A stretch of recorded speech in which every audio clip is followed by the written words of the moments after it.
Hi, I'm Johanson. Welcome to the virtual tour of my exhibit 2020 Plus. This exhibit is basically a chronicle of 2020.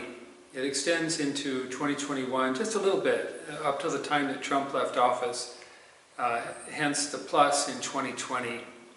The first 6 images, which are hung to the left just as you enter the gallery, would have been the straight trajectory of my exhibit except for the arrival of COVID.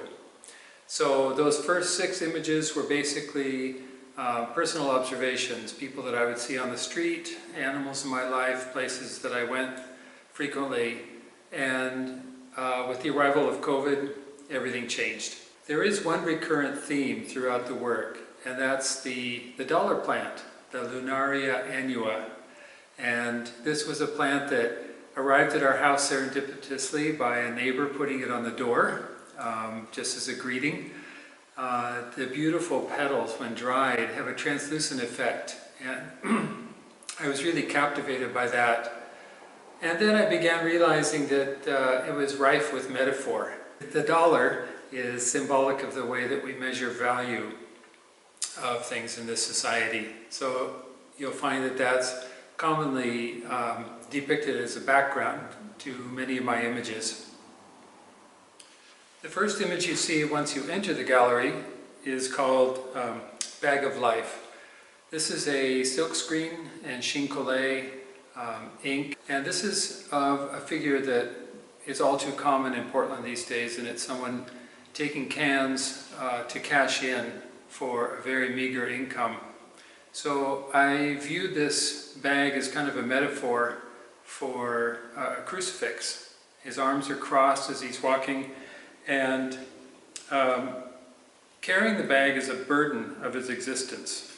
So surrounding him swirl endless sets of numbers which relate to a life of counting change.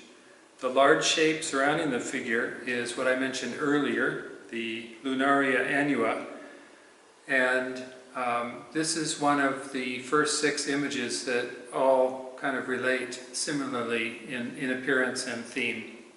Another one from this series that I'd like to talk about is called Out, and it is of a man in a wheelchair. He's out with his dog. It's an electric wheelchair, and to me he looked like a modern-day version of a centaur. I found it interesting during the opening, and when I'd meet visitors in the gallery, they frequently assume that he's homeless, and I'm not exactly sure of where that association comes from, but I think it's interesting that the way everyone views art is different. I personally don't know if the man is homeless or anything about him, so that interests me a lot. Another one in this series is called Pen and Pencil, and this is a rather tongue-in-cheek interpretation of the artist's conundrum, which is how to depict something and in what medium. In this case, should it be done in pencil or in pen? So for this one I chose both. I imagine pencil and pen going out to dinner socially sometimes. You'll notice that pencil's head is obscured by a large black circle. And this is because I envisioned them at a distance and viewed through a large pane of glass. Some of these have safety marks on them, you can see, to prevent people from walking through the glass. So the next one marks the arrival of COVID and basically the huge change that took place in society. It's called Soursop. The Soursop has long been touted as a cure for cancer, but it remains unproved. It reminded me of the way our president suggested ingesting disinfectants to treat COVID. Though the Soursop fruit is actually sweet, well, mostly sweet, I chose it for the name's allusion to negativity. Dr. Anthony Fauci is depicted in the lower left with the video player symbol partly obscuring his face. Clouds pour rain, and a couple, they have a certain air of uncertainty about them, either that or suspicion or depression depicted in their body language. In the center shines the ever-present dollar plant symbol with the Soursop inside of it. This work is called 9/29, and it refers to the time that George Floyd basically had a police officer's knee on his neck until he died. So in the wake of his death, I felt really powerless to do anything meaningful, and I came up with this work as a way of processing that tragedy. This work is called What to Wear? Fashion for Insurgents. Being human beings of the vigilante variety, I imagined that these kidnappers to be probably spent as much time thinking about how to look tough and noble as they did pondering the consequences of their actions. I also imagined them reprimanding me with, obviously we are not the Taliban, we wear baseball caps. For What to Wear, I depicted the figure on the right in 6 different outfits. Which one would have suited him best, I wondered. I chose a teddy bear to symbolize the immaturity of these folks' political philosophy. I set up 6 click counters for visitors to register their tastes in apparel. And this has been a really fun, interactive extension to my exhibit. The next one is called Screen Time, and it's something that needs little interpretation, I think, except for the caption, which reads, "You consent to the use of cookies in accordance with our cookie policy. Click OK." I chose it that way. The wording is intentional because it references our relative lack of autonomy when it comes to digital matters. This image is called the Blue-Red Divide. It's about what we know we have on Earth and what probably awaits us on Mars.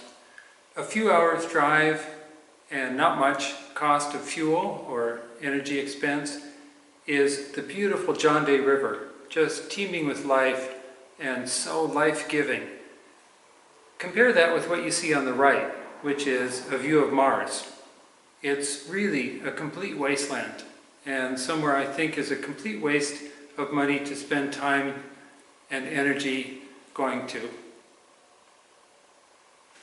Time is up. That is about our demagogue-in-chief who was very reluctant to relinquish his power and traumatize the nation, culminating in the January 6th insurrection. So I depicted him upside down, and I wanted to illustrate just how polarizing a character he is. This image is called Mars, Disappointed to Discover Life on Earth. I thought of this blue, beautiful planet of ours from the perspective of Mars, which sees how, with our human ingenuity, we are despoiling our environment. A capsized roll-on, roll-off ship is depicted inside a dollar plant symbol. Seeing such a huge ship lying prone, listless, dead in the water, seems to me quite symbolic of our times. This work is simply titled Blue-Red. Our burning blue marble is flanked by the Martian red desert.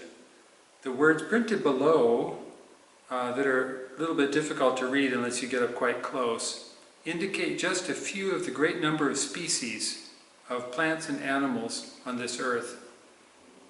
The zeros on either side that are dropping down from each side of the Martian surface indicate in a single numeral the lack of life and diversity on Mars. I really think going to Mars, sending robots there is great, but sending humans there is a complete waste of money. Thank you for patiently enduring this virtual tour of my exhibit 2020+. The best way to see the work is in person, of course, and Blackfish is open Tuesday through Saturday, 11 to 5, or you can always call for an after-hours appointment. I'd enjoy meeting you here. Do wear a mask, and come on down and say hi.